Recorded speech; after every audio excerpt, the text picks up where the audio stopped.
E aí pessoal, eu sou o Eduardo Jardim e esse é mais Jogo Falado, especial Copa, França, França, é, grupo D, né, da França.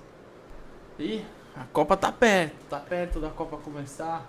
Esse vídeo deve estar indo ao ar dia 14 pelas minhas contas, então 6 dias aí pra Copa do Mundo, já perto. A gente tá um pouquinho atrasado, mas não tem problema, depois vai sair vídeo durante a Copa.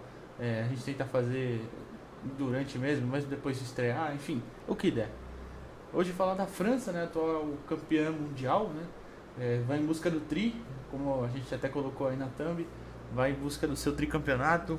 A França que venceu em 98 e 2018. E apesar dos desfalques, né, tem uma lista considerável aí de desfalques, né, os principais sendo Kanté e Pogba.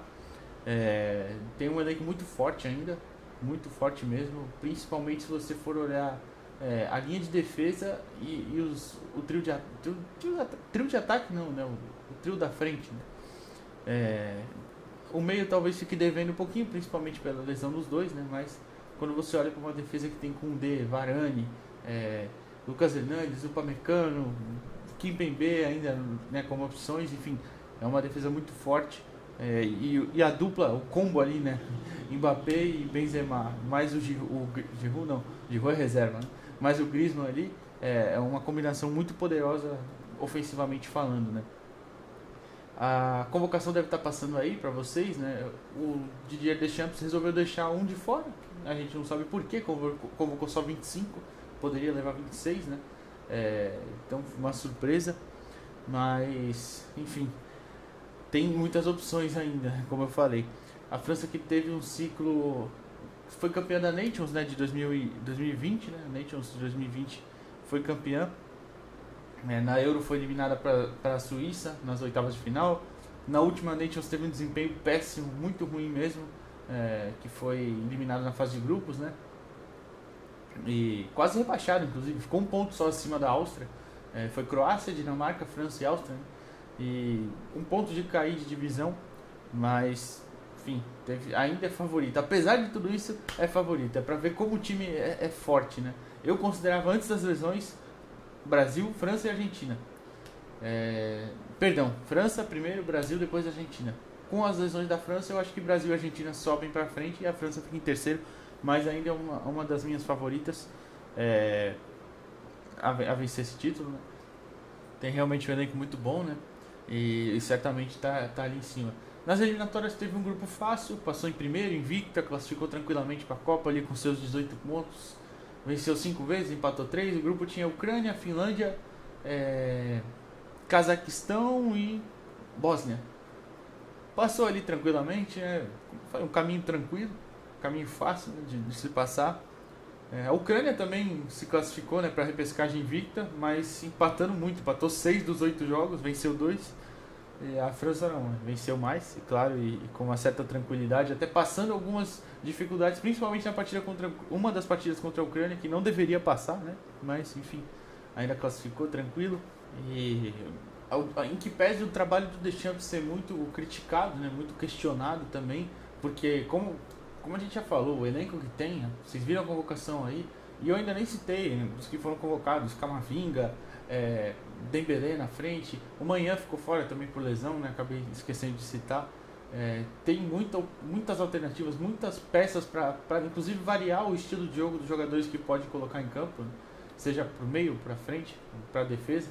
É, Enfim, então o Deschamps é muito criticado por isso, apesar do último título mundial, né? Certamente vai buscar ali as primeiras colocações, sem dúvida. E agora a gente vai passar para a parte de táticas, né, de time base, enfim. Então, a gente tem o time base, né, da França, pessoal, que seria Loris no gol, né? Isso eu não teria muita dúvida, é claro. É, Mesmo com o Manhã, se não tivesse, infelizmente, né, se lesionado, acho que ele seria o titular.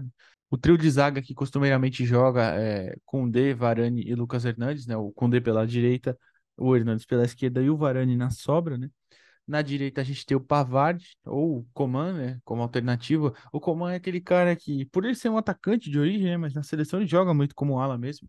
em momentos que a França está precisando pressionar mais, porque ela usa muito os seus alas, né? O corredor é muito bem utilizado para as questões ofensivas, como a gente vai falar um pouquinho mais para frente.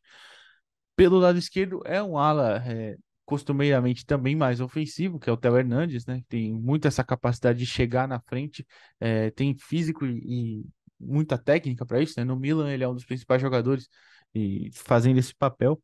No meio com as lesões do Kanté e do Pogba, provavelmente vai ser Tchouaméni e Rabiot, né, como volantes, e o Griezmann ali como meio armador, né? E na frente Mbappé e Benzema, é claro.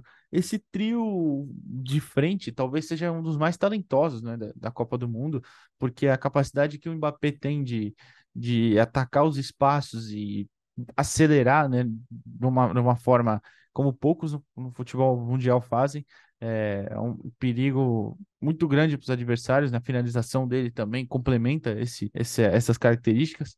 O Benzema é aquilo, né? O melhor jogador do mundo na última temporada, é um centroavante que é quase um armador, um camisa 10. Ele tem muita qualidade, sabe sair da área com uma facilidade tremenda, né? Para gerar, inclusive, os espaços para o Mbappé entrar, ou para fazer jogadas de tabela também, com o Mbappé com o Griezmann se aproximando, né? Enfim.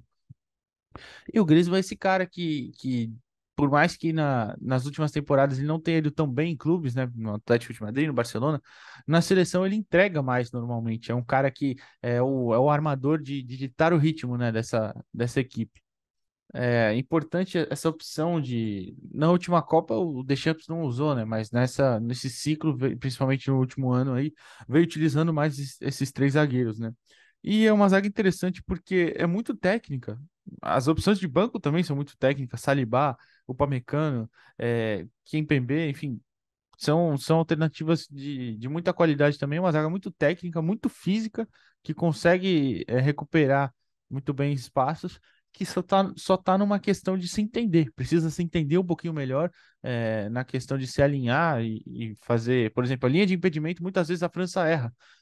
Não sei se é questão de entrosamento só, ou enfim. Os alas dessa equipe, como eu falei, tem um papel muito importante, né? Porque eles ocupam muito o corredor e atacam bem, seja com o Theo Hernandes ou e o Pavard, né? Ou com os dois, enfim. Normalmente, quando a França está em momento ofensivo, né? Costuma se posicionar assim, né? Mais ou menos assim. O Mbappé, por ser esse jogador também de muita movimentação e velocidade, ele muitas vezes libera espaço ali no corredor para o Theo Hernandes entrar. Então é uma alternativa de ataque sempre muito boa. É, a França tem marcado ultimamente mais com um bloco mais alto do que utilizava principalmente na última Copa, né? Tem tentado fazer uma pressão alta, mas não é sempre que vai fazer isso. E um dos motivos é que justamente quando marca em bloco baixo, normalmente, né, quando tá mais atrás, consegue em uma roubada de bola, um lançamento, esticar para o Mbappé e ele ter o campo livre para atacar, que é uma coisa que ele sabe fazer muito bem e vai arrancar. Quando ele arrancar, com certeza ele vai chegar na frente da maioria dos adversários, né? Essa imagem, pessoal, primeiro, como eu já falei, né? Mas só para lembrar, eu tenho usado prints porque normalmente o YouTube estava bloqueando quando eu colocava vídeos. Então, lances assim de melhores momentos ou de jogo completo, tiro o print aqui só para explicar mais ou menos. Essa é para mostrar a capacidade da França nos contra-ataques, por exemplo. Essa partida, aquela capacidade que eu falei de ocupar o campo, de chegar em velocidade, né, na frente. Por exemplo, esse contra-ataque contra a Dinamarca, né, na Nations, o Benzema domina essa bola sozinho, o Mbappé tá lá no fundo, né, aqui no canto, e a Dinamarca tá cercando. E a gente vê como o posicionamento, claro, o Benzema primeiro leva a bola, ele tira um adversário, segura ela e solta para o Kanté na direita. Claro, o Kanté é uma peça importantíssima desse meio de campo, que não vai estar presente, né, infelizmente, mas ele seria um complemento excepcional, que faz muito esse trabalho de ter uma liberdade de correr de área a área, né? E tem muita capacidade para isso, tanto técnica quanto física. Então ele é um cara que, por exemplo, chegou no fundo também numa velocidade absurda e não vai ter esse recurso, né, a França. Mas olha quando na hora do cruzamento, depois que o Mbappé segurou, o Benzema segurou, colocou pro Kanté, na hora do cruzamento, como são inteligentes, né, o trio de ataque da França. O Benzema mesmo conseguiu segurar sua passada, chegou e recebeu o cruzamento livre. Acabou errando o chute, né? Mas se desmarcou assim com facilidade, mesmo a Dinamarca tendo aqui 7 caras dentro da área. O mesmo vale para o Mbappé e para o Griezmann. Apesar de estarem um pouquinho mais atrás, né, e já ter gente na frente aqui, se eu não me engano é o Vestergaard, né, mas enfim. Então, olha como, né, a França pode utilizar dessa capacidade desses jogadores, né?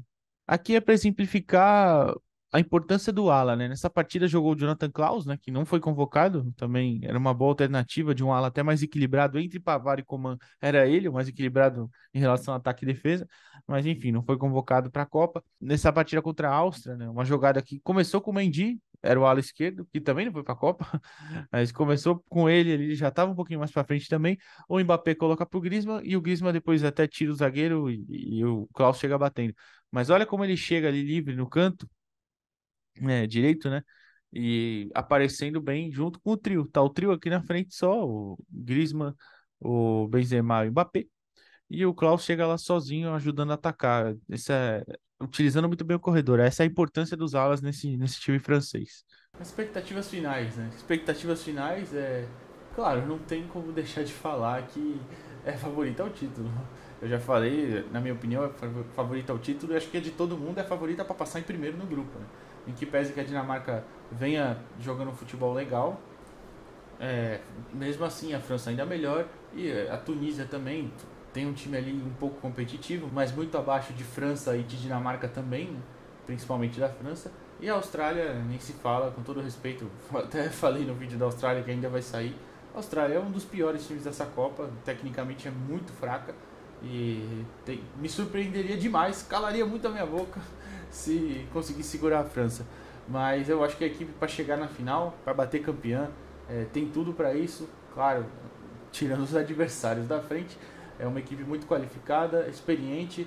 Eu não gosto muito do trabalho do Deschamps, no sentido de eu acho que ele poderia testar mais alternativas e formas de jogar, porque ele tem muito talento ali reunido para isso e ele não faz. Eu acho que alguns critérios dele também eu não concordo muito, mas tudo bem, aí cada treinador tem o seu trabalho, né, então faz parte. Mas, apesar disso tudo, foi o técnico que levou ao último título, né, o título da Copa do Mundo.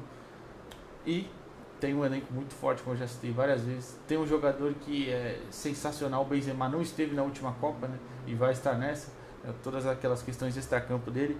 É um cara que chega com uma bola de ouro, né, no colo, né, como o melhor jogador do mundo e tem muita capacidade, sem contar Mbappé, Griezmann, enfim. Então, não me surpreenderia se fosse campeã.